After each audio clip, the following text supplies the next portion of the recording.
Israel is about to use a new secret weapon in Gaza Strip called sponge bomb. This chemical warfare is unlike anything you have seen before. It contains a classified secret liquid that upon release will magically expand to a foam, effectively sealing off large gaps like tunnel entrances. This prevents potential enemy ambushes and disrupts their logistics network. While traditional methods like explosives or flooding the tunnels with sewage water have been proven successful in the past, the introduction of sponge bomb in the wake of deadly terrorist attacks of October 7th signifies a major shift in Israel tactics to fight Hamas. So, exactly what is sponge bomb, and why Israel Defense Forces or IDF is compelled to use it? The extensive network of tunnels in Gaza, often referred to as the Gaza Metro, were initially constructed in the early 1980s to facilitate the smuggling of goods, but their purpose evolved over time. Only 6.5 feet tall and 3 feet wide, they are dug by basic equipment and fortified by concrete. The tunnel network is so big that there's no point in dismantling all of it. That's why IDF has focused on either destroying or just blocking the tunnel entrances, and that is where the sponge bombs come to picture. IDF has not released much information about this bomb and the chemicals used in it, but it represents a departure from traditional bombs because it has no explosives. Instead of causing a high-impact explosion, it triggers a controlled release of foam. This expanding foam rapidly solidifies, effectively sealing off tunnel entrances and preventing surprise attacks from the enemy. In the context of tunnel warfare, this means that Israeli soldiers can use sponge bombs to seal off branching passages, preventing potential ambushes and reinforcements. But how does the sponge bomb work?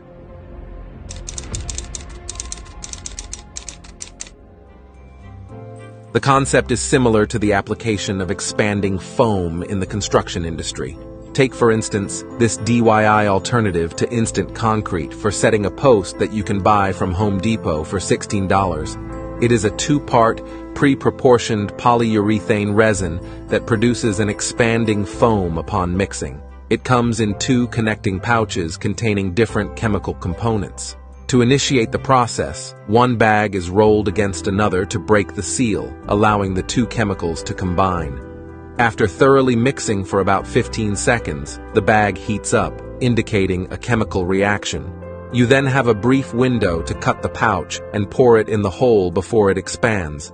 The expanding foam fills all voids and crevices, solidifying in only 3 minutes. Within 2 hours, it will be as hard as concrete. Sponge bombs operate on an oddly similar principle. Within a plastic container, 2 separate liquids are held apart by a metal partition. When this barrier is removed, the compounds mix, triggering the chemical reaction that leads to the rapid expansion and solidification of the foam.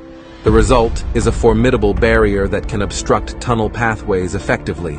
However, it's crucial to note that the handling of the volatile liquid emulsion within sponge bombs carries its own set of risks. Mishandling the mixture has reportedly led to injuries, with some soldiers even losing their sight.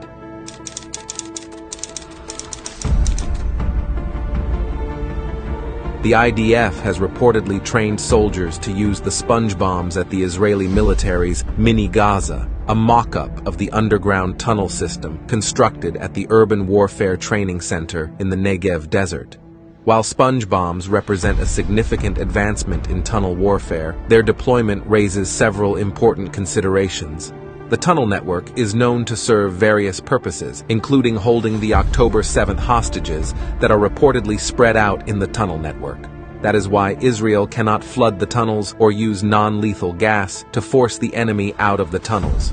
Additionally, the use of chemical weapons, even non-lethal ones, requires careful consideration in accordance with international laws and conventions.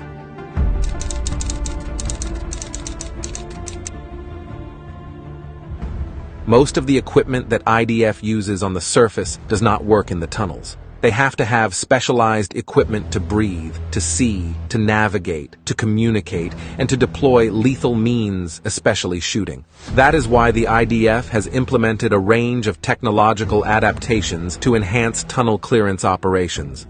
Specialized teams within the IDF's engineering corps have been formed into tunnel reconnaissance units. These units are equipped with ground and aerial sensors, ground-penetrating radar, and special drilling systems to locate tunnels. Thermal technology has also been incorporated to enable soldiers to navigate the pitch-black tunnels effectively. This capability is invaluable in ensuring that troops can move through the labyrinthine passages with confidence. Additionally, the potential use of robots and drones controlled by wires spooling off of the device offers a means of conducting reconnaissance and clearance operations safely. Israel has also started using trained dogs to help clearing the tunnels.